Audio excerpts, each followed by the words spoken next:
எந்த அடிப்படையும் செய்யவில்லை. அறிவை வளர்க்கும் கல்வியை, உயிரை காக்கும் மருத்துவத்தை தன் மக்களுக்கு கொடுக்க வேண்டும் என்கிற எண்ணம் இதுவரை இந்த ஆட்சியாளர்களுக்கு இல்லை. அவர்களுக்கு உடல்நிலை சரியில்லை என்றால் தனியார் மருத்துவமனையில் போய் மருத்துவம் பார்த்துக் கொள்கிறார்கள். அரசை நடத்துவர்களுக்கே அரசு மருத்துவமனையின் மீது நம்பிக்கை இல்லை என்றால் மக்களுக்கு எப்படி நம்பிக்கை வரும்? மக்களுக்கு என்ன தரத்தில் மருத்துவம் கிடைக்கும்? இதை ஒவ்வொரு என் அன்பு சொந்தங்களும் இது எண்ணி பார்க்க வேண்டும். நமக்கு மின்சாரம் இல்லாத எந்த இயக்கமும் இல்லை. அது ஒரு அடிப்படை தேவையாக இருக்கிறது, மிக முதன்மை தேவையாக மாறி நிற்கிறது. ஆனால் அந்த மின் உற்பத்தியில் இத்தனை ஆண்டுகளில் நாம் தன்னிறைவு அடைந்திருக்கோமா என்றால் இல்லை.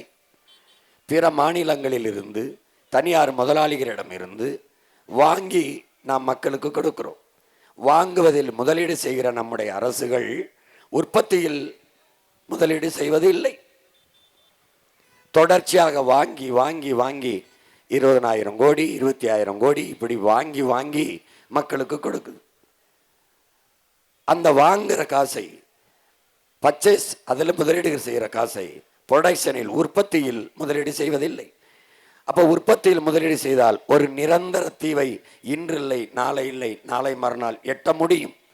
ஆனால் இது தொடர்ந்து 60 ஆண்டுகளாக 2 கட்சிகளும் மாறி மாறி ஆண்டு மின் உற்பத்தியை வாங்கி வாங்கி வேற முதலாளிகள்கிட்ட, வெளி மாநிலத்துக்கிட்டே இங்கே கொடுத்து கொடுத்து மக்களிடத்திலே அதிகப்படியான மின் கட்டணத்தை உயர்த்தி, அப்படி இருந்தும் மின்துறைக்கு 1,50,000 கோடி கடன் இருக்கிறது.